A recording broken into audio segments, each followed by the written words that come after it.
Eli, before you go, check that it's recording. It is recording.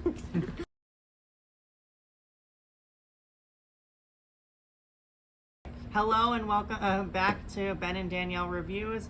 And today I have some very special guests. I have Jamie and Andrew here. They're two of my most dedicated gamers in our group. And they are here to talk about their top 50 games of all time. Starting from 50 down to 41 today. I wanted to do this list because I know that especially you and I have very different tastes in games, and you and I have slightly different tastes in games. Our tastes in games are probably a little bit closer than Andrew's and I's tastes, but I'm looking forward to hearing what your lists look like. As if we didn't already just film this list already. Yeah, this is going to be really spontaneous and off the cuff. Yeah. All right, we'll start with number 50. My number 50 is Reef, designed by Emerson Matsuuchi and published by Next Move Games. It's a puzzle type game where you're playing a card that has the 2 reef tokens that you're going to put on your board, and then on the bottom it has a scoring condition like diagonal 3 green or 4 yellow square or something like that. And I like that it's got quick turns and it's very puzzly and it's pretty quick too. And that's my number 50, Reef. Yeah, so you have not played this. I have not played Reef. Yeah, so I think, have you only played it the once with me? No, I own it. You own it, okay. So you have been playing that, okay. Mm-hmm. Yeah, I have another Emerson Matsuuchi game on my list. That was Century Golem Edition, which is probably my favorite Emerson Matsuuchi.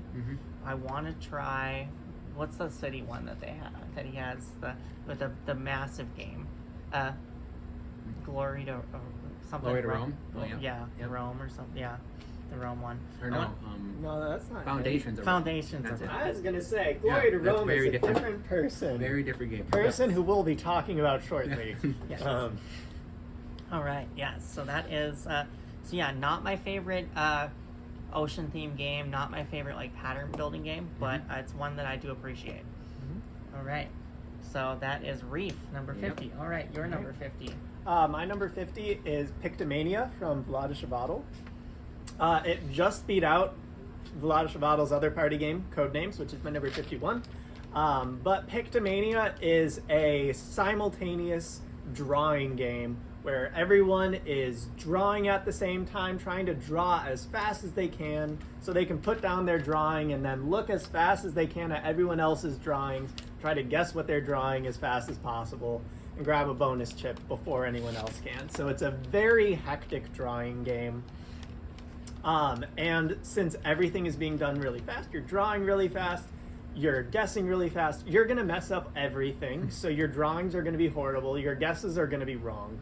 And this leads to a lot of really funny moments. Sure. I was playing with some family recently.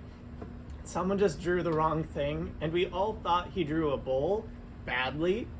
But I think he was actually drawing like a fork or something. So like it wasn't even the thing that he drew badly, it was something completely different.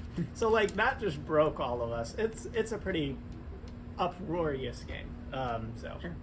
It's a fun one. Awesome. So what makes this game better for you than games like Monstrosity? You got Telestrations, that kind of stuff. Yeah. So I would just say the energy in it, like Monstrosity was a pretty placid affair. Like we were all we drew some things. It was fun. Pictomania, there's no chill in the game. You're all just going as fast as possible, and it just brings a lot of enthusiasm to the game. I'll also say I've only played first edition. I want to get my hands on second edition. It's a lot more portable than first edition is, so that's something I'm looking at. Sure. Yeah, the second edition. I'm excited to see what they do with that. For Yep. sure. I've not played it, but definitely Neither one I have I. would try at some point. So I have your list here of top 50 from a previous year. I want to say it was like a year or so ago. Yeah, roughly. Roughly. And so you had a Pictomania at 39. So it's fallen a little bit, but I just need to play it more. yeah, Yep. that's cool. And then you talked about Codenames. You said Codenames is not on your list. No, it just missed being on my top 50. Okay, so. because that was at 49. So you've always had Pictomania higher than Codenames, I think. Okay, cool. All right. 49. My number 49 is Asante, designed by Rudiger Dorn and published by Cosmos. It's a 2-player card game where you're basically doing like this market stuff. It kind of has this economic feel to it, where you're buying different goods and then selling them for profit, and there's all these different like player ability cards and stuff like that. It's kind of got like a head-to-head element to it with like Euro-y mechanics, and I like that.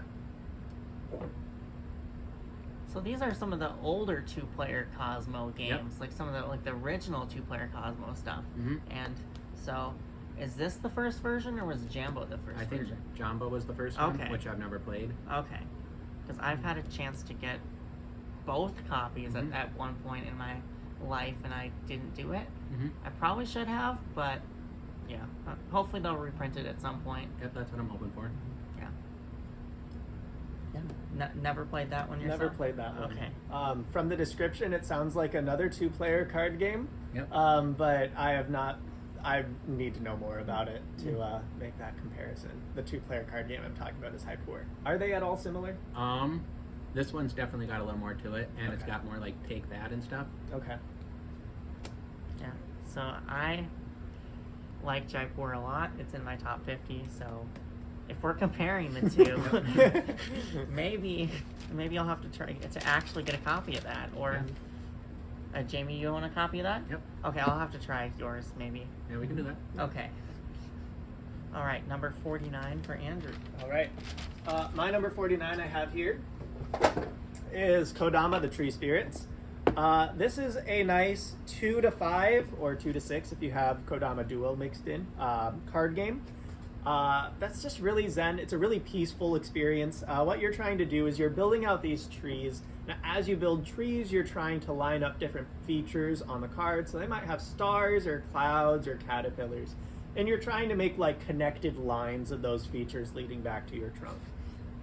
On top of that, you're trying to do certain things that will attract certain Kodama on your trees. So Kodama might want you to have a bunch of clouds, or a bunch of clouds touching a single branch, or something along those lines. They have a lot of different scoring conditions. But really, it's just a nice, fun game. Nice, very peaceful game of making some trees and getting some Kodama to come live in your trees. It's fun. It's chill. And it plays 2 to 6 players. So I don't think I'd actually play it with 6 though. Not worth it. Probably not. But I think the best part of this is the fact that you can get it over with quickly. hey. So having more players would take away from that. So I'll say this: 2 to 5 players. There's like a central selection of branch cards that you can choose from, which I think just kind of adds to that zen part because everyone's looking at it. You're like, oh, that one's cool. Oh, you took mine. Oh, darn. If you're doing 6 players, they have like it drafting instead, where each person has a hand of 4 cards and they pass it along. I think that would make this a little bit more hectic, especially because what I like is how chill this game is. So they do account for the length. Sure. Yeah. Not hating on this game, but the kind of games where you're like making like sets of symbols touching each other. I have other games that I like better for that. And also, there's a roll and write or flip and write based on that like same theme, which it's not my favorite theme in the world, but it's cute. Yeah. Yeah. And so I don't think it was on your list previously. I probably just missed it. Okay. Yeah. Cool. All right. Number 48. 48. My number 48 is the Quacks of Quedlinburg, designed by Wolfgang Warsch and published by Schmidt Spiel. It's basically a push your luck vague building games where you have these different colored chips that have different powers depending on what I think their books are called. and you're going to be placing them in your cauldron, trying not to get over 7. And if you get over 7, you basically blow up, or your potion blows up. And then you're going to be buying stuff from a market, which will make your bag better and less likely to bust. And I just like that it's a simple push your luck bag building type game. Yeah. I will say that I really like that it's a simple push your luck bag building game, so you might hear about Really? this later. Yep. Yeah, so we won't talk too much about this, but I will say that the whole theme of it, where you're like quack doctors at Yep. like a market trying to sell like the next such and such greatest thing, really makes me giggle. And it's a silly game, and yeah, we'll talk a little bit about more later. And if it's not on your list, we'll talk about it more later. Yeah, for sure, because that's probably the case. It's not on my list, you know. So that's the Quacks of Quedlinburg. Yep. All right, 48. Yes. All right. The next game on my list is Red 7, which has no theme, so we're just going to have to jump straight into mechanics right now. Red 7 is a game where you are trying to win. At the end of each turn, you must be winning. That might mean different things based on what the current win condition is for the round. It might mean having the highest number card in your palette. You're going to be playing cards to your palette. It might mean having the most of one color in your palette or having the most even cards. But you just need to find a way to play cards in your hand to be winning. If you're not winning, you lose and you're out of the round. And there's a lot of game here. So it's a very small box. It's a pretty quick game, but the decisions you're making in this game are very interesting decisions. So you're trying to figure out, what do I want to put in my palette? What do I want to save for later? What do I want? How can I win a rule now, which will allow me to put cards in my palette, which will help me win another rule later? So there's just a lot going on here. And I think for the size, the relatively easy teach, and I'll talk a little bit about that. And the time it takes, it's pretty good. It's an easy teach because there's not a lot of rules, but those rules are very weird, so it usually takes players a little bit of time to figure out what's going on, and sometimes they just won't figure out what's going on. So, yeah, but I really enjoy it, and I think it's a good it's a super filler. So, do you have any thoughts on this game, Jamie? Before I share my thoughts on it. I like it fine enough. It's not my favorite, but I don't hate it. I'd play it. Like I said, I don't think there's ever been an Asmati game that I enjoy. Also, I think I'm too stupid to actually understand this game. I'm not some where I can't. I don't understand the whole probabilities of every card and what each card does, and each color does a different thing, and. So, Glory to Rome was mentioned earlier. This is the same designer as Glory to Rome, and both famously each card has multiple uses, so it's part of what makes it so tricky. Okay. But Sure. Do you think your math schooling has anything to do with your enjoyment of this game at all? Yeah, so full disclosure, this is definitely our first recording of this video, for sure. So I'm a math PhD, and I played this a lot with my friends in grad school who are also math students, so we really enjoyed this game. I don't think you have to be a math PhD to enjoy this, but I do think it's gonna take a little bit of time to get your brain around. Right. Yes. It's one that it hurts my brain for sure. I would like to say that I appreciate it, but I just can't with my small brain, lack of brain cells. Yeah. All right. 47 is Quadropolis, designed by Francis Gandon and published by Days of Wonder. It's a city building game where you're basically drafting tiles with these different numbered arrows you have, numbered 1 to 4, and depending on where you place it is where you're going to get that tile. And they're going to score in different ways depending on where you play them. Some you have to stack them, some you have to get rows and columns. Others want to be next to or adjacent to certain ones, and I just like that it's pretty simple city building game. Right. And then it's also got an expert side if you want to play that, which has a little bit more complex, different scoring options. So where are you at with the standard versus the expert side boards? I've only played the expert once, I think, so I need to play it again. But I remember liking it. Okay, but you don't think it's like necessary for the No, definitely for it not. to be enjoyable as a game? Okay, I need to play this. It's one that I own a copy. It's on my Shelf of Shame. You own a copy. Level Up has a demo copy. I gotta try it. Not super into the whole like city building theme. I think some of the like mechanics of like the drafting a tile, kind of like what Meadow does. Yep. That's a pretty interesting concept. Yeah, But- I like that. But yeah, it's just not one I haven't got to the table yet. But I would like to try it. You have no experience I've with that? never played this game. so- Okay. Yep. Yeah. All right. Sounds fun. Yeah. Quadropolis. Yep. All right. So my next game's a little different than the previous one. So I talked about some party games, some nice chill games, a filler game that's pretty tricky but still filler. My next game is Terraforming Mars, which is a little bit longer. It is kind of a medium, heavier side of medium Euro game, where you are different corporations that are trying to make life on Mars possible. So you'll be funding different projects to add oceans to Mars, to increase the oxygen level on Mars, to increase the temperature on Mars, and just make it more habitable for life. And you'll be doing this by kind of playing these different cards, which will create all these different interesting synergies. You'll also be doing things to increase your resource production throughout the game. And it's just a really good, solid engine building game. I really love the theme. I'm a bit of a sci-fi nut, and I dream for the day we can one day go to Mars. So the fact that this game is all about that is really cool for me.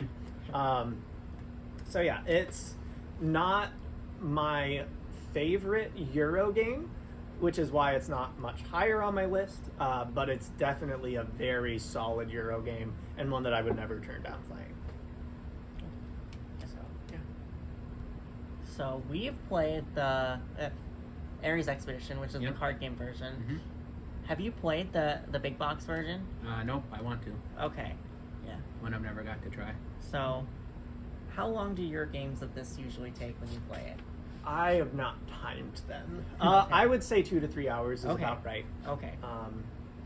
I also on the, not that this is the second recording or anything, but also on the first recording of this video, which is this one, I mentioned that the Prelude expansion is kind of a must-have for this game. Sure. Yep. It's fine without the Prelude expansion, but the early game can be kind of slow. The Prelude really jumpstarts the game and gets things going, so I recommend that.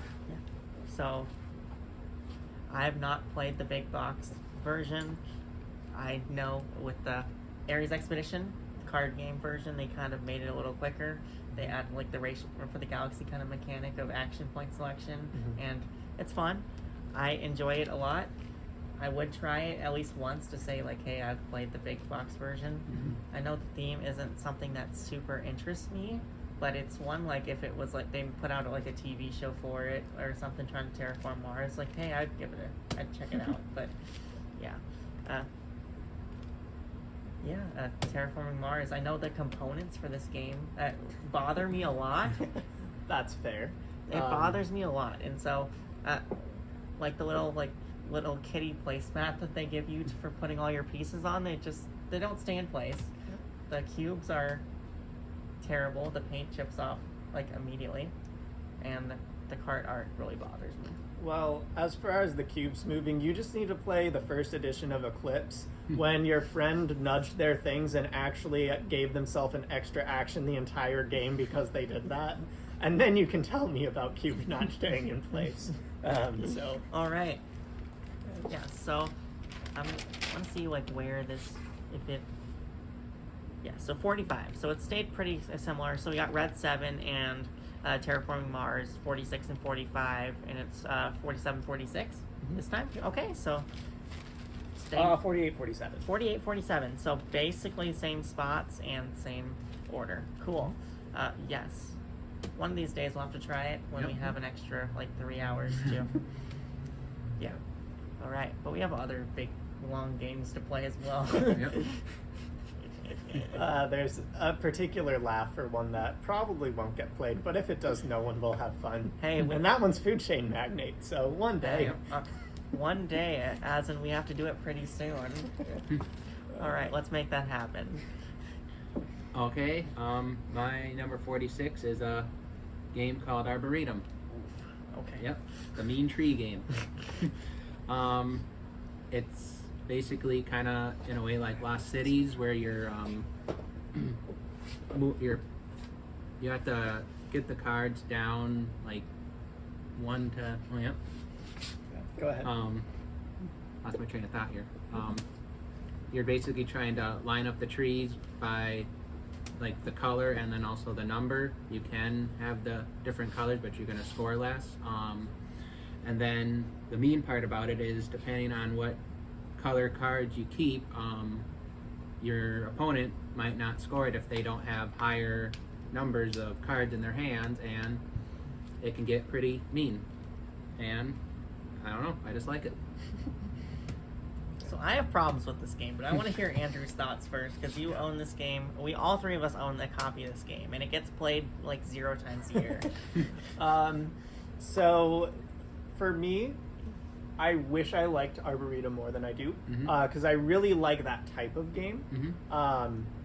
For me, it's a little too mean, and there's games that balance the meanness to the kind of thinkiness a lot better for me. Sure. Maybe not a lot better, but better in my opinion.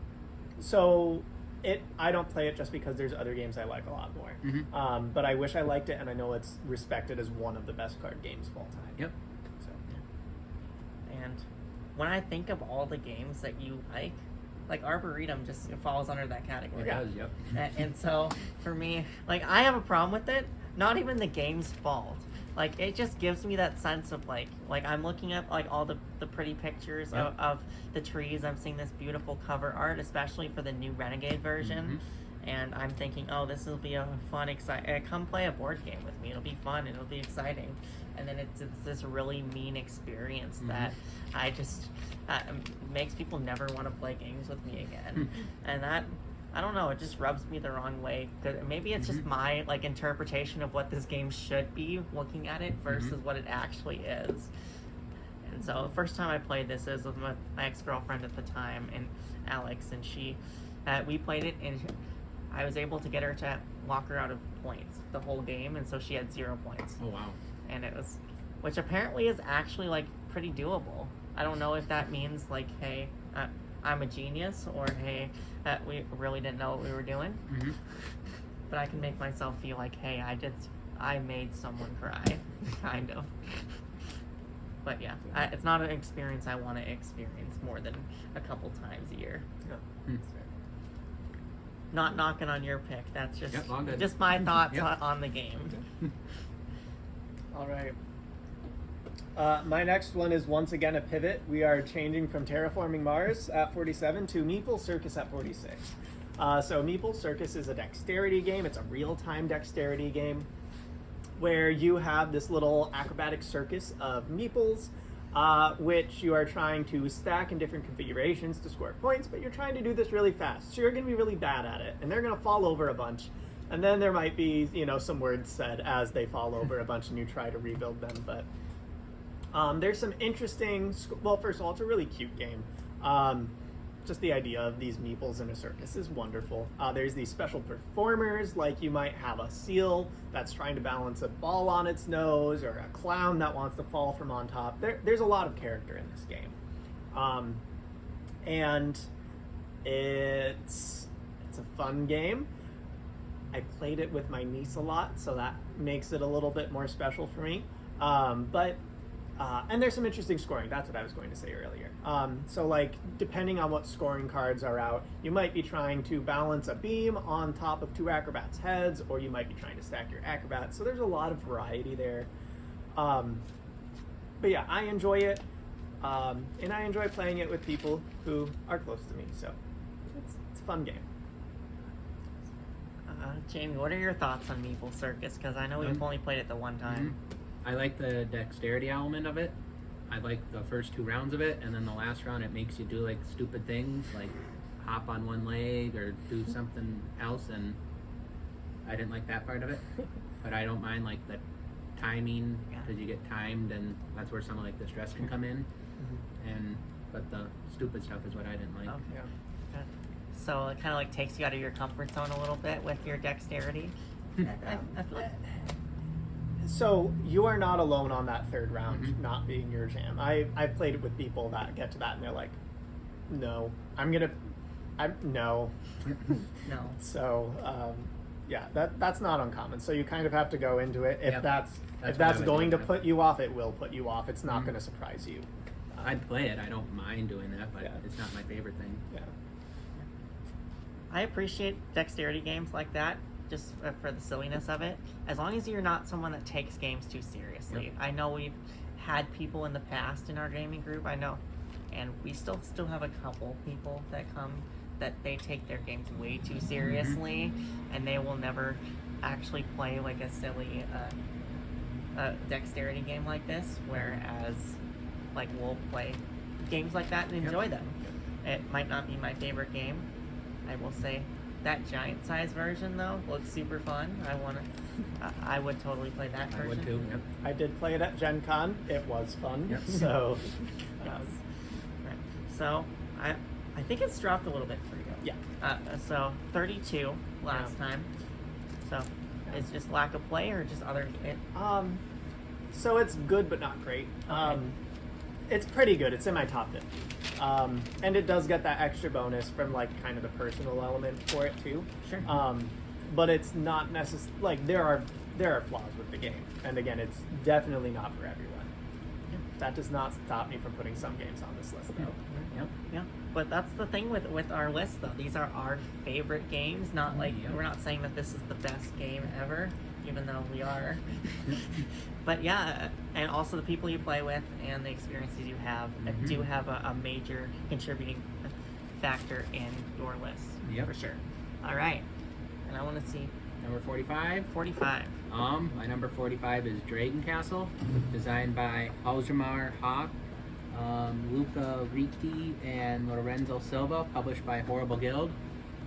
It's basically, it takes these Mahjong tiles and you build up this castle, and then you're going to be drafting these tiles onto your board, and once you get 4 or more, you consolidate them for points. 4, you get like 2, 8, you get a lot more. And then you're going to be also building them up. There's also a different, you can play like a simple version where you don't use like scoring powers or like different power cards, or you can add like one or a multiple of them. And I like that it has like different ways you can like set that up. And you can also build up the castle different ways each time. And it's just a fun game. I have no experience with this game. I've heard good things. I've heard bad things. And I haven't even heard of this game before today, Yep. so. yeah. So, But I've been a little out of touch with games for the last few years, so. yeah, Horrible Guild is not really necessarily a publisher that I'm super big on their games. I know a lot of their games aren't hard to play. It's just not ones I've really got much into, aside from maybe a couple of them which I've played. But Yep. yeah, not. I'd try it, but not one I'm like, oh my gosh, we gotta try this game. Yeah. All right. My number 45 is also a game that I played with my niece, which is Once Upon a Time. So Once Upon a Time is a storytelling game. You're going to have a hand of cards with different storytelling elements like old man or dragon or sword or time passes, things like that. And an ending that you're trying to work towards. On the first take, which is this one that we did earlier, I forgot that last part. You are trying to work towards an ending. And what you're going to do is you're going to tell the story, and as you incorporate the elements in your hand into your story, you're going to get to place that card. And technically, who wins is the first person to empty their hand and play that ending card. The reason I say technically is because if you're playing this game to win, you're probably not going to have a fun time. This is really more of an experiential game. where you want the players to kind of come up with a fun story together and see who's going to take the story in different directions. And you can actually get some pretty dramatic stuff out of this. Like, it surprises you what you'll come up with when you have these prompts and you have each other to riff off of. Yeah. So I've had a lot of fun with it. As I've said, it's a little bit more of an experience than a game. So if that's not your thing, if you want to play to win, there's not really a winner here aside from everyone wins for telling a cool story. But it's very good for what it is. Awesome. Do you have any experience with this game? I do not. I have not heard of this game until seeing it on your list previously. I have it at 44 last time for you, so it's pretty close. So would you say that this is a group-dependent game then? Because I know you talked Absolutely. About, So if you have someone who wants to win, it's not going to be fun because they're just going to have the most nonsensical story, which just goes through their cards one after the other, and they'll be like, come on. So I'm not the most creative person when it comes to coming up with like things on the fly to talk about with like making like a fantasy story or whatever. So I don't know how I would do with this. I think you would do better than you'd think. Okay. The prompts are good. The visuals in it are good. I think you'd do better than you'd think. Okay. I would try it. I don't have it. Yeah, except for it just falls under that category for me of like Tales from Arabian Nights. Is like there's not much game there, so if I'm gonna be playing it, it has to be with people that I really love hanging out with. Yep. And and I wouldn't play it like a convention game or something like that. Yeah. All right. Cool. 44. 44. The first time I played this game was on an app, and then the first like actual playing of it, I played it here, and it's called Potion Explosion, designed by Stefano Castelli, Andrea Crespi, and Lorenzo Silva, published by Horrible Guild. It's a pretty simple game where you're kind of doing like match 3, where you're going to take a marble out of a thing, and then depending on what color it hits, it might like cascade into more things, and you're going to place them onto your different potions, which have different powers. And I like that it's just like pretty simple, and it's quick, and it's easy going, and it's fun. So, how many times have you played this? I think I've played it twice. Okay. Maybe 3 times tops, but I think it's twice. So it's a game that's been on my radar for a long time. It's been out of print for the longest time. I finally picked up a copy when it came back in print, and then it's one that like everyone in the group loves, and I like it. I don't love it necessarily. I do think it scratches the same itch as Quacks of Quedlinburg, and it being like a tactile experience where you just kind of have to accept that, hey, I'm not going to be getting a crunchy game experience out of this necessarily. I'm just going to trying to just grab as many things as I can and try to have fun with grabbing things, matching colors. So I pretty much disagree with everything you just said. Okay. So I know the first time I played this, Sure. I got way into the weeds about trying to figure out, okay, if I use this here, then that will allow me to take this, which will let me get this clump and this clump. And like, the problem with that is every time a player takes a turn, that changes. So if there's the capacity to overanalyze this, and if you're going to go down that path, I think it's going to take it down for you. And also, Quacks of Quedlinburg isn't a tactile game. All the components are cardboard. What are you talking about? But discuss it for a later time. Yes, well, maybe you're playing it wrong. But yes, I think it's a good experience. Yep. I do stand by the fact that I think it's very much, it gives me the same itch as Quacks of Quedlinburg, maybe in a slightly shorter time period. Not too much, but slightly. Yep. But yeah, it's a fun experience, and yes, you can't pre-plan anything, especially with a larger player count, because you can think, hey, I'm going to do this on my turn, but it's not going to be available to you at once your turn comes around. So don't overthink things too much. Yeah, a fun game though. It is fun, yeah. Sharita had it on her list. She had it at 26. So she also took my copy. So yeah, and I had to buy a new one. But my new copy is Chill and Shrink, which yeah. So we used to play this a lot at the shop, and then Sharia took my copy. I bought a new copy.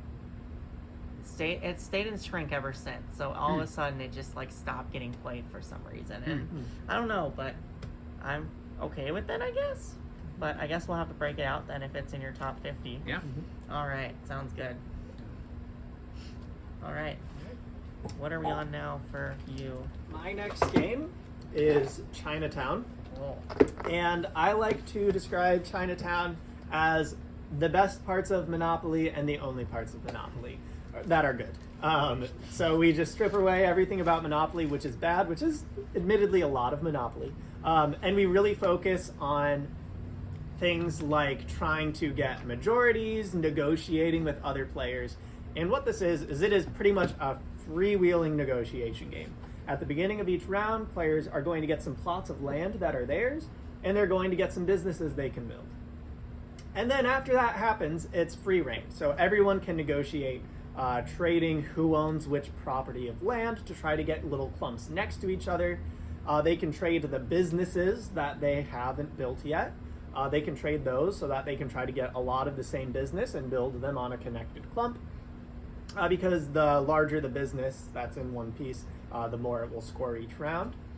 And there's very little other than that. It's just negotiation at its core, and it's done very well. My problem with Chinatown, why it's not a little higher, is A, I haven't played it in a little bit, and B, the last round is a little weird because there's, after those initial tiles, businesses and locations have been given out at the beginning of the last round, there's no new randomness or hidden information revealed. So it's very much, you can calculate exactly how much everything's worth, and the trades get a little bit less interesting.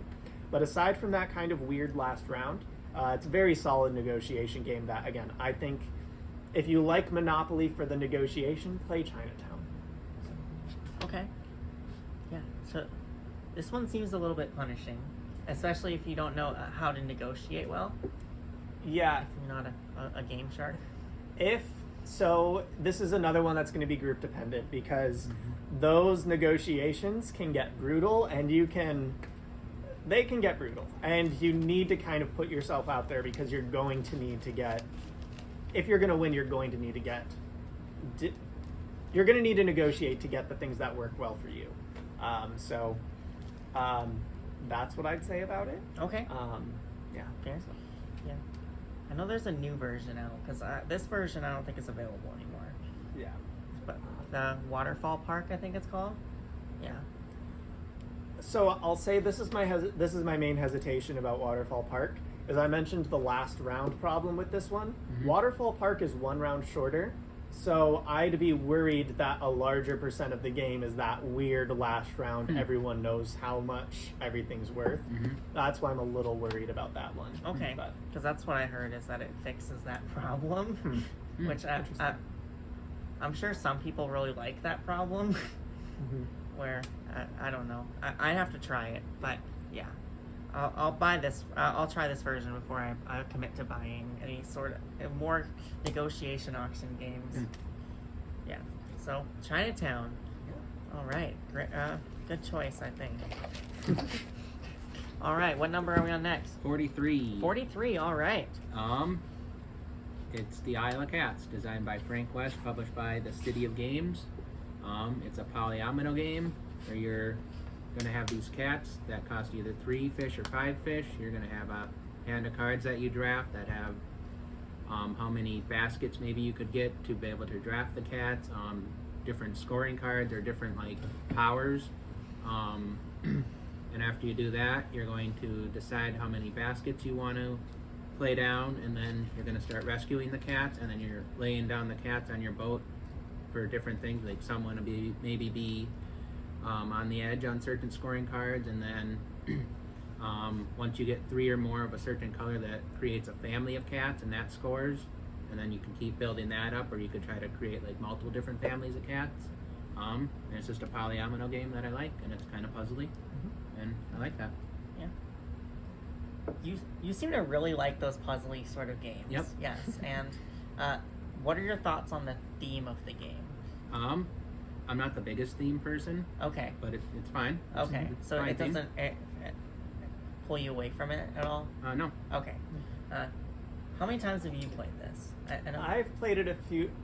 So I own the game. I think I've only played my copy solo once, and then the rest of my plays have been here. Okay. And I think at this point we've played it maybe just maybe 3 additional times. I Mhm. think.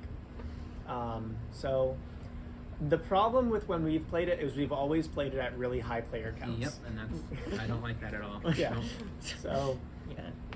Yeah. don't. Yeah. So every time, like, it's not even me always playing it. Like, every time you two play this game together, it's always at absurdly high player counts. Yep. And it's always people that don't want to play this game or they haven't played this game before. And so it takes an absurdly long amount of time to play it. Yep. And I love that for you.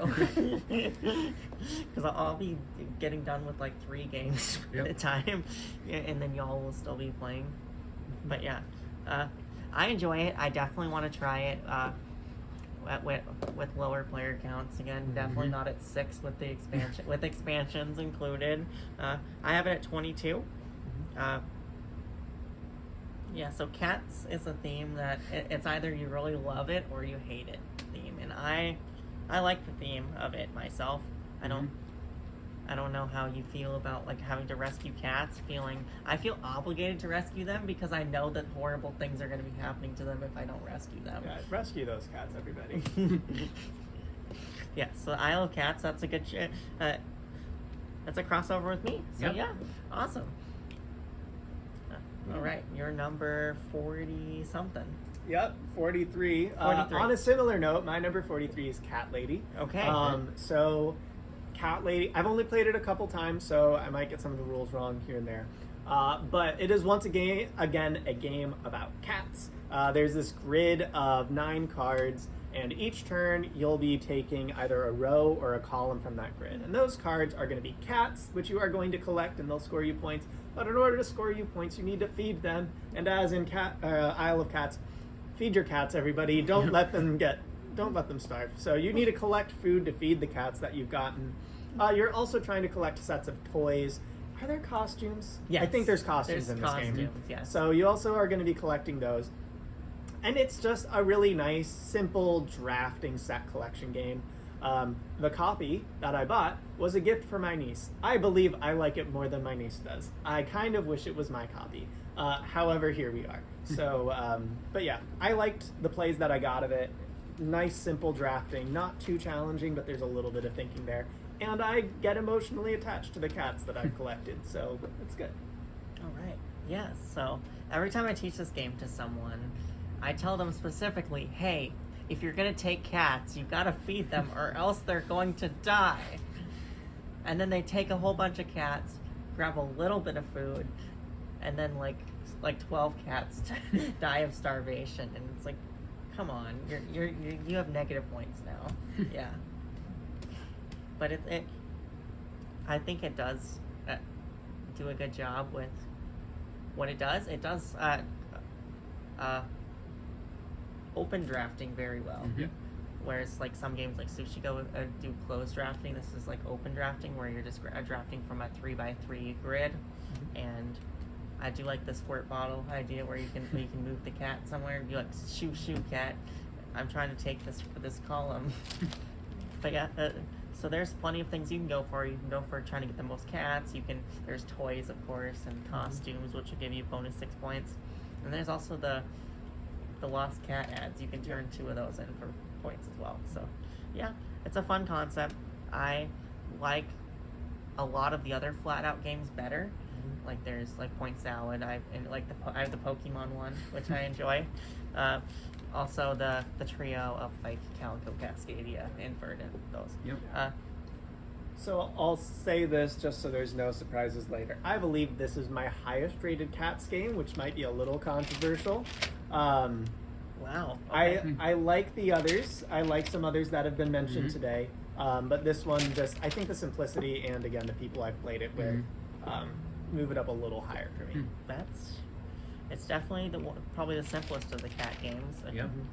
So okay, cool. So I can't say it's my highest cat game. I have because I had Calico and I had the Isle of Cats on my list. Mhm. But yeah, do you have any opinions on Cat Lady? I've only played it once. I liked it. I Okay. like those small like card games.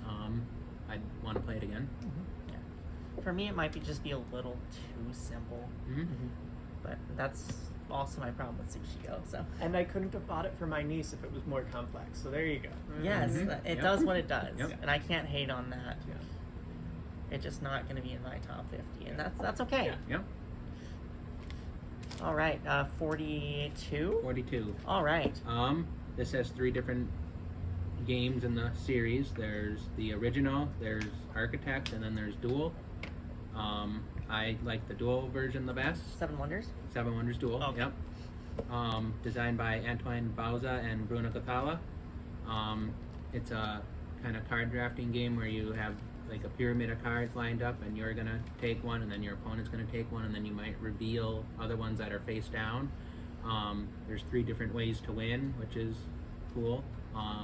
There's the military where you're going like up and down a track, and then there's the science where you're trying to collect like the different symbols, and then there's just if the game goes through the 3 ages, and then whoever has the most points wins. So I like that kind of aspect of the different ways to win, and it could end at any time. And it's my favorite version of the 3. All right. Thoughts on the trilogy? Yeah, so I have not played Duel. Yep. I've played Seven Wonders a handful of times in the past and never had super strong opinions on it. And have played Architects twice and don't love it. Same. But it's a game that Yep. exists. Yep. And yeah, so I would like to try Duel at some point. Mm-hmm. For sure. So, yeah, I think that Duel is probably the most mechanically sound of the 3. Probably.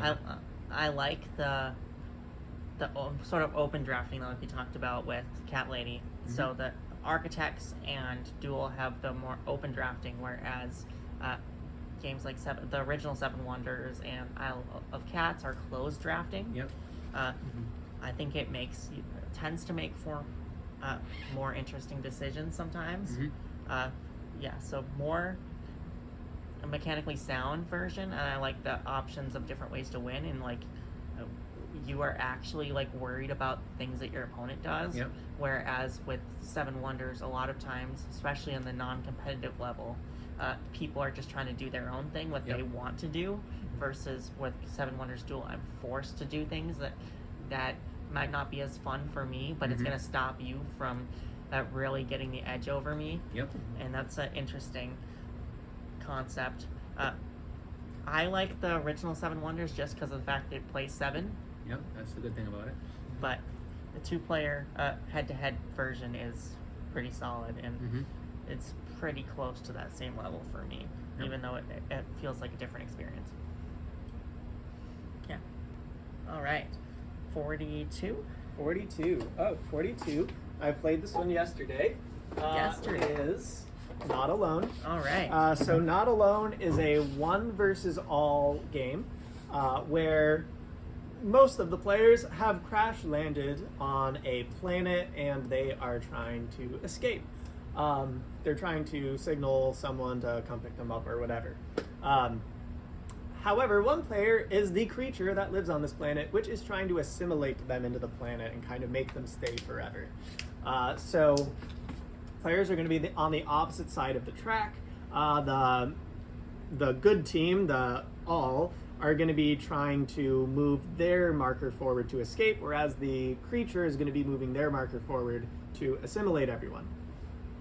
And how this works is the players are going to be playing cards from hand to go to different locations and use the abilities of those locations, which might let them do things like move their marker along a little further towards victory, or do some card manipulation stuff, or what players really want to do is adventure and seek out new locations that have stronger abilities.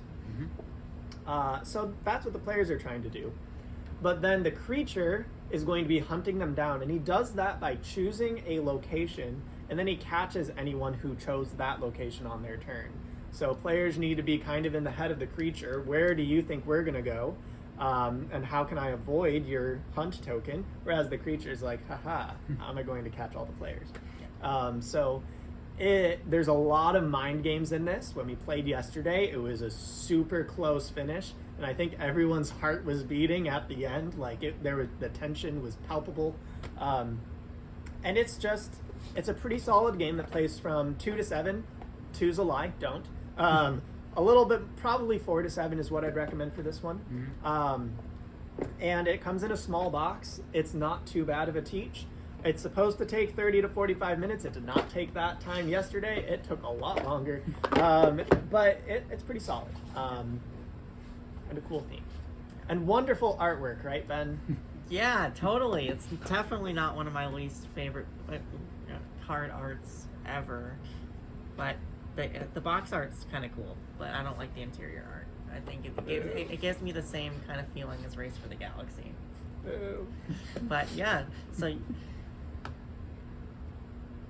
you missed out on a really interesting game of this last night. Sounds like it, we yep. we were busy playing a Gonchon Clever, Yep. and then you took off, and they were still Your Took game, way too long. yeah. I thought But- that they would be pretty close by the time we were done with our game, because I thought our game took a little longer than usual. But yeah, that kid Franklin, who played as the monster, what a real monster. But yeah, so y'all ended up winning on like the final turn. Yep. That was a nail biter. Yes. So Very very close. I was worried that someone was going to have a heart attack. I was worried several people, and myself included, were going to have a heart attack. So Yeah, it's a fun game for sure. I've only played it the one time, Same here. but it's one I would try if I was bored and didn't have any other options of board games to play. but there's a lot of games out there. There are Yep, a lot of there are. games. I'm just worried because it says 30-45 minutes, but then it takes 2 hours to play it. It should not take 2 hours to play. We had a lot of fun. I think the fact that we were kind of, trash talking each other extended the game length considerably. So it doesn't need to take that long. But yes, this is another one for me that I would consider to be extremely group dependent, and so I probably wouldn't play it with people that I don't know too well. Yeah. I also made the choice so when I played against you, I was the creature and I was hunting you down. And I felt a little bad and guilty because I was also the person who knew the game the best, and I was like, Yeah. this feels like I'm just beating you up. So I did choose someone who is new to the game to be the creature, so that it didn't feel like the person who's played this before is just trying to trash everyone else. And I think that was a good call. But Yeah, so I have this at 37 last time. Yeah. So we have no new games so far. yeah. All right. There'll be some to come. There was a lot of rearranging. Okay. Cool. But All right. Number That's 41. Yeah. 41. Yep. My number 41 is Sagrada, designed by Adrian Adamescu and Daryl Andrews and published by Floodgate Games. It's another puzzly style game, and this one is a dice drafting one where you're going to have a window pane and you're trying to put the dice in, and you don't want the same color or the same number touching. And there's different ways to score each game depending on the cards that come out, and there's different tools that'll let you kind of break the rules a little bit of some of the different things, and it's just a fun game that I like. Sagrada. How many times have you played this? I've played this once. Okay. Gotcha. And it was good. Yeah. I had an okay time. Yeah. Yes. No strong opinions here. Okay. So if I kind of have strong opinions, I guess. It's one that I used to be really high on, but then I guess I just, years of playing it a bunch and teaching it to a bunch of people, I'm not one that wants to play the same game for 10 years in a row. But there is the new Legacy version that I want to play. I want to get it and play it 2 players and see how that one goes. That one looks really cool. It's basically just a coloring book in board game form. Yep. And that's interesting. I'm not a huge coloring fan, but it's looks like there's something there that I might really like, because I guess I'm just cooled on Sagrada, just That makes playing it sense, so yeah. much. Yeah, but I'm hoping that the Legacy version will change that. And then there's the expansions, which I've heard make the game better, and I've never tried them. I'd like to try those. So I bought in the 5 and 6 player expansion just so we have more players to play it with, Mhm. not because what makes games better? More players to play them with, right? Yeah, like always. Isle of Cats. Just kidding, don't. Drafting with more players is always okay.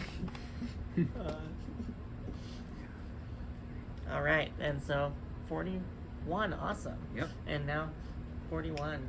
Yeah, so you just said something along the lines of there's something there that I think I really like, which is basically my opinion of this next game, which I do not think is the top tier entertainment in this group, and that is Acquire, which I've played twice, and I think I need to play a lot more of this game to kind of figure out where I sit on it. So this is a Sid Saxon game, so this is an older game, and since this is our first time recording it, I definitely should have taken the opportunity since the last time we recorded this to check when it was designed. What last time? Yeah, there wasn't one. It was this one. But anyhow, so it's an older game. Like probably one of the. It's pretty old and pretty well respected today. I think, generally speaking. So this is a stocks game. Not really. It's an investment game. So there are going to be different hotel chains. There's this grid, which you're going to be filling in with random tiles. And as you get little clumps of tiles together, those are going to form hotels. And then players are going to be able to invest in those hotels and buy stocks in those hotels. But you can't really sell stocks until a merger happens. So what you're trying to do is...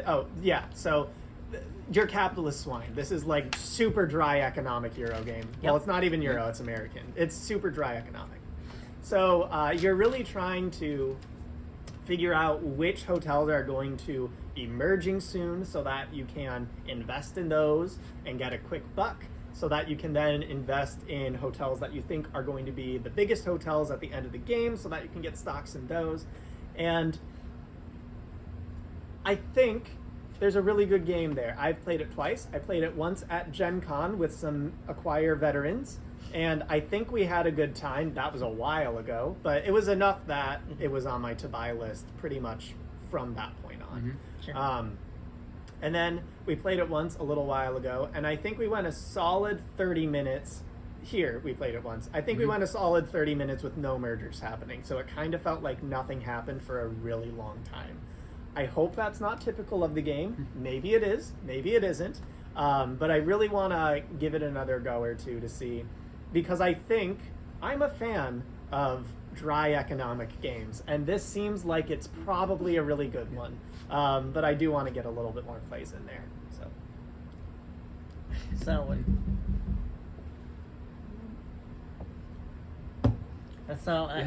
Yeah, they're gonna keep knocking, and that's okay.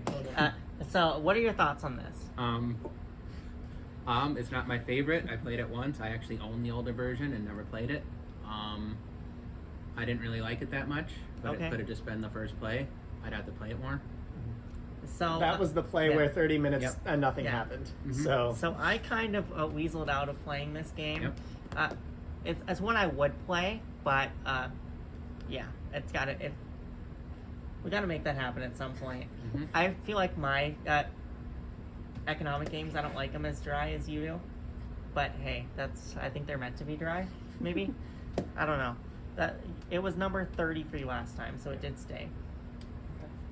yeah, Mhm. dropped a little bit. Yes, But yes. But that is 50 through 41. Yep. Thank you for joining me on this. Mhm. We're gonna find a time sometime in the next couple weeks to record.